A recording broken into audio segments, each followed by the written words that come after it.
حضرت بایزید بستامی کہتے ہیں کہ میں نے اپنی ماں کے آگے ہاتھ جوڑے، میں نے کہا امی تجھے راضی کروں یا رب کو راضی کروں؟ تو اپنے حق مجھے معاف کر دے، اللہ کو میں راضی کر لیتا ہوں۔ ماں نے کہا جاؤ پتر میں اجازت دیتی ہوں۔ گئے جنگلوں میں ذکر و فکر میں لگے رہے، تنہائی میں اس کو یاد کرتے رہے، دن رات ذکر کے چراغ روشن رکھے۔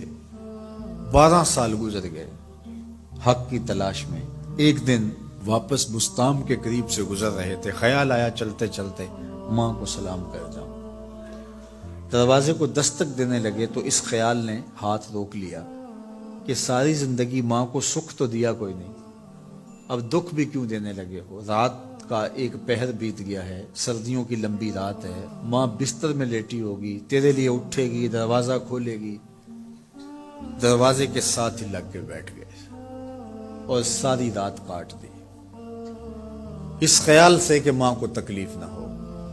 جب سحری کا وقت ہوا تو اندر سے جو نالی آتی تھی اس نالی سے پانی آیا، سمجھ گئے میری ماں تہجد کے لیے اٹھی ہے اور وضو کا پانی ہے، تو فوراً دروازے پہ دستک دی۔ اندر سے آواز آئی بیٹا بایزید میں ابھی آئی۔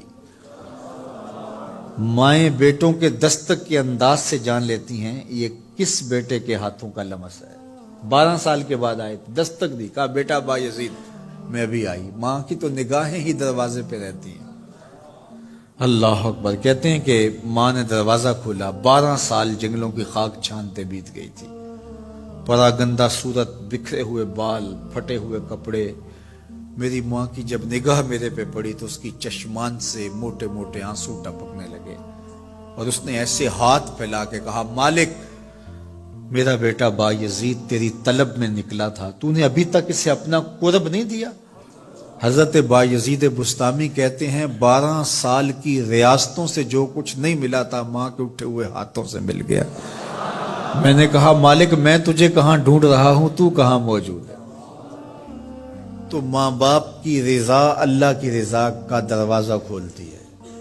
جن لوگوں کے ماں باپ ناراض ہیں اور وہ جا کے پیر صاحب کی خدمت کرتے ہیں، اور میاں ماں کے قدم چومو، باپ کی ٹانگیں دباؤ، ان کی خدمت کرو، تمہارے پہلے مرشد وہ ہیں، ان کو راضی کرو، پھر کسی شیخ کامل کی صحبت میں آنا، دیکھو کیسے دل کی بند کھڑکیاں کھلتی ہیں۔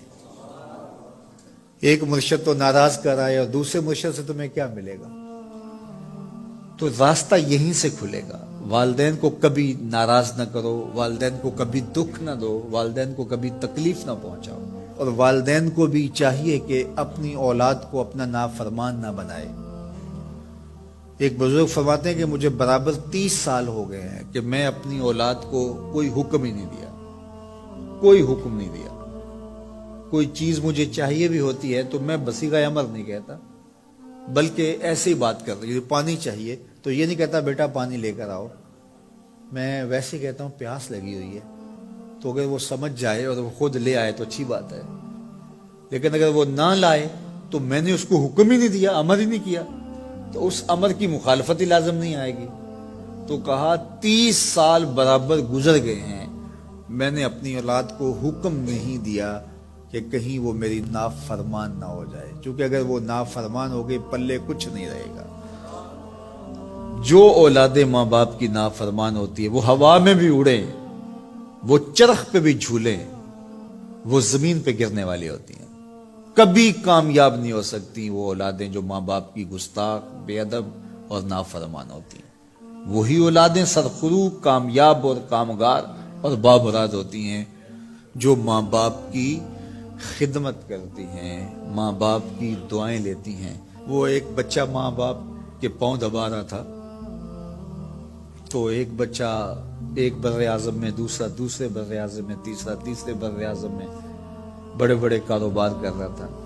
تو کوئی اس کا دوست ملنے آیا، اس نے کہا کہ اس نکمے کو بھی کہیں بھیج دو، فلاں جو ہے وہ یورپ میں ہے، فلاں امریکہ میں ہے، وہاں اتنی بڑی کمپنی اس نے کھولی ہوئی ہے، اس نکمے کو یہاں بٹھایا، اس کو بھیج دو، یہ تو نکمہ کسی کام کا نہیں۔ کہا یہ نکمہ ہی تو میرے کام آ رہا ہے، کہ نکمہ ہی تو میرے کام آ رہا ہے۔ تو اولاد خوش نصیب ہے کہ اپنے ماں باپ کی خدمت کرے، اور ان کے